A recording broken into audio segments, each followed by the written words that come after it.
Урматтуу мекендештер, сиз Москвада иштеп, кирди чыкты кызматына муктаж болсоңуз, биздин кызматтан пайдаланыңыз. Биздин компания эң акыркы үлгүдөгү унаалар менен камсыздалган.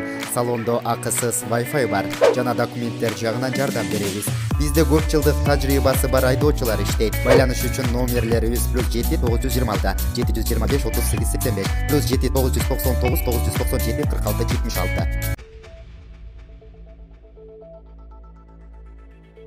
Бүгүн Садыр Жапаровдун катышуусунда өкмөттүн жыйыны болот. Бүгүн 28 декабрда президент Садыр Жапаровдун төрагалыгы алдында министрлер кабинетинин жыйынтыктоочу жыйыны өтөт. Бул тууралуу өлкө башчынын маалымат кызматы кабарлады.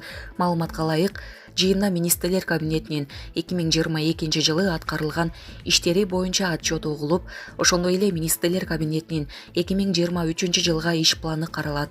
Иш-чарага борбордук мамлекеттик органдардын жетекчилери, министрлер кабинетинин мүчөлөрү, президенттик администрациянын түзүмдүк бөлүмдөрүнүн жетекчилери, Бишкек жана Ош шаарларынын мэрлери жана президенттин облустардагы ыйгарым укуктуу өкүлдөрү катышат.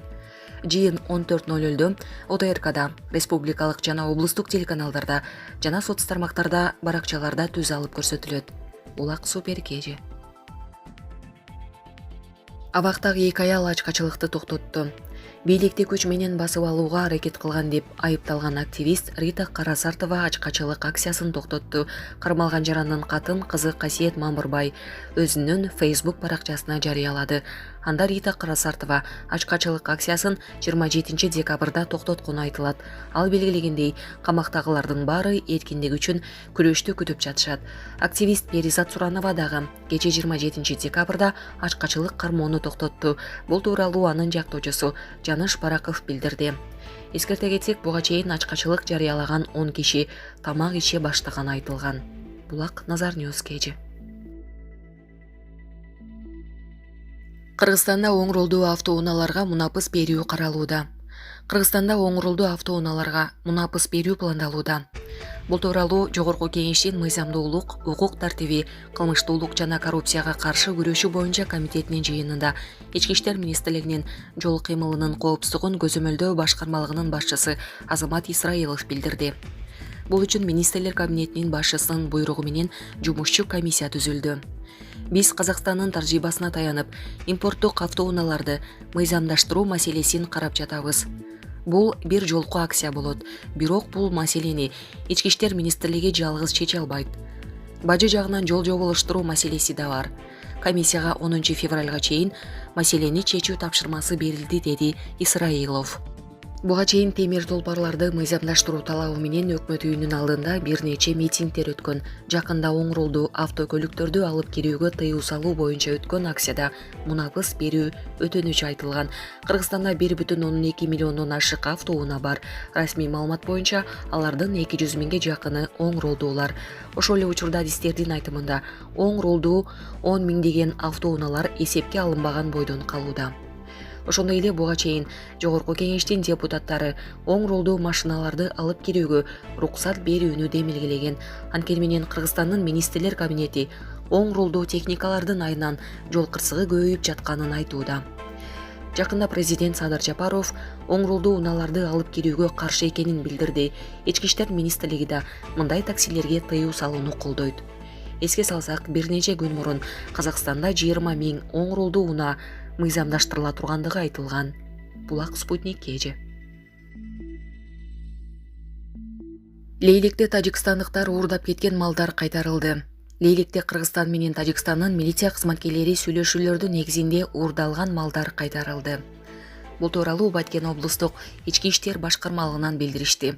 Билдирүүгө ылайык, эки өлкөнүн милиция кызматкерлери жолугушууда эки элдин ортосунда ар кандай пикир келишпестиктердин жана улуттар аралык жер чатактардын алдын алуу, чек ара тилкелеринде жашаган тургундарга пиротехникалык каражаттарды колдонууга тыюу салынганын эскертип, коомдук коопсуздукту көзөмөлдөөнү колго алган. Ошондой эле мурда уурдалып кеткен 3 уй, 3 музоону кыргыз тарап өткөрүп алып, ал эми тажик тараптын 6 баш бодо малы өткөрүлүп берилди. Булак Супер Кежи. Парламентте un кымбаттайт деген маалымат боюнча маселе көтөрүлдү. Жогорку Кеңештин бүгүн 28 декабрдагы жыйынында депутат Марлен Маматалиев un кымбаттайт деген маалымат боюнча маселе көтөрдү. эл өкүлү президенттин жана министрлер кабинетинин парламенттеги туруктуу өкүлү Алмаз Абытовго кайрылып, аталган маселени жогорку кеңештин эртең 29 декабрдагы жыйынында кароону сунуштады. Жалпыга малымдоо каражаттарында un кымбаттайт, анын артынан нан кымбаттайт экен деген маалыматтар айтылып жатат. Эртең парламенттин дагы бир жыйыны бар. Эгерде кошумча нарк салыгына өзгөртүү киргизе турган болсо, эртең күн тартибине киргизип карап койгонго биз даярбыз деп кайрылды эл өкүлү.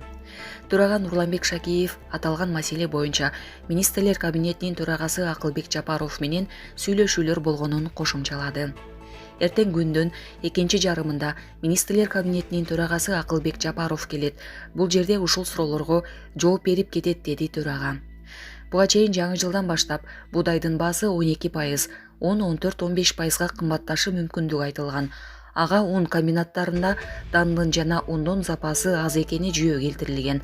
Ал эми 27 декабрда министрлер кабинетинин төрагасынын орун басары Бакыт Төрөбаев өлкөдө азык-түлүктүн кору жетиштүү экенин маалымдап, азык-түлүккө болгон кошумча нарк салыгын төлөөдөн бошотуу маселеси каралып жатканын билдирген болчу.